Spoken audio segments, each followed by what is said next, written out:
with their gentle, charming flowers set amongst handsome marbled leaves. Few plants give as much pleasure as the Erythronium. For me, these exquisite little flowers really epitomise the whole soul, the spirit of spring. But for all their beauty and refinement, you very seldom see Erythroniums grown in gardens. It's as though people assume that something that looks so special must be difficult to grow. But one man in particular has spent many, many years of his life getting to know these plants intimately. For much of his life, Keith Wiley has been captivated by them. His work has expanded what this genus can offer all our UK gardens.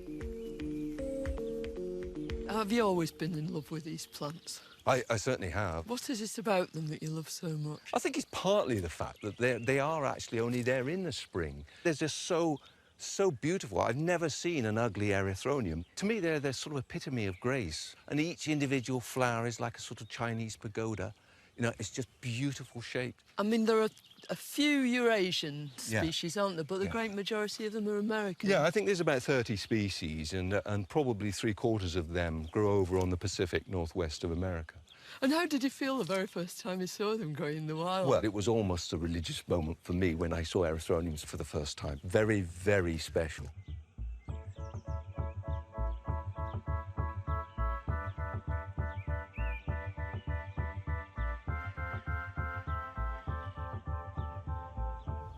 I suppose that actually seeing them growing in the wild must inspire you to try different things yourself. Yeah, without doubt. I mean, there was one occasion where I came around in southern Oregon and we saw a whole mountainside.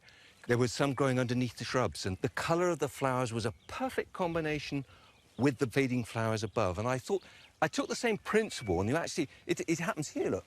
You see these Erythroniums here, they're all in their fair shades of pink, and they're matched by the pink and the white of the magnolia above. What species is that? This one's Erythronium revolutum. What kind of conditions do they need? They want the same conditions as hostas or primroses. Woodsy kind of soil. Exactly that, yeah. Moisture retentive, but reasonably well drained, you know, but not waterlogged. No.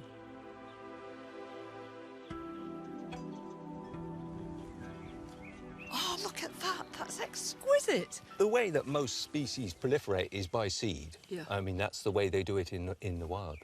I planted here at the top of the slope so that it will seed down the slope and colonise this little bank here. If you look carefully, you can see these tiny baby seedlings. How exciting! Well, they're just like little blades of grass, aren't they? It's so easy to weed out. Yes. And some of them have still got their little seed pods on the top.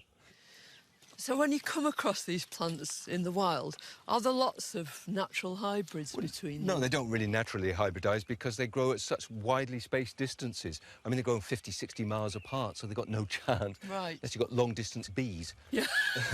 They don't fly that far, do they? No. 30, 40 years ago, there was only 5 or 6 species in our gardens. And then in the last 30 years, lots more species have come in, and the bees have had a chance to actually do their business, and we've got lots of different hybrids starting to arrive. The big difference between species and hybrids is that species basically will come from seed, whereas a hybrid, you have to divide them. Yeah. And what are the sort of qualities you go for? Well, I think the real beauty about hybrids is their flower power. Yeah. They can make big, solid batches of colour. This one here, right in front of me, is one I named after my sister, Jenny. It produces a lovely, quite late in the season, patch of this lovely pink with these really inside this really quite delicate markings. That's one of the real beauties of Erythroniums, is the beauty of just turning their faces up. How many have you grown? I've probably named about 15 or 20 so far, and I'd say we're trialling another 100 or so to see.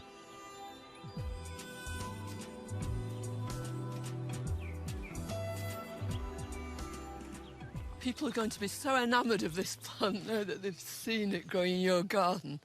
But how do you get hold of Erythroniums? They're not the most sort of common of things, are they, in garden centres and nurseries? They're not really sort of lending themselves to mass production, really. So perhaps more realistically, the best way is to order them from specialists or reputable firms who will send them, lift them at the right time, pack them in the right way, and send them off to you at the correct time.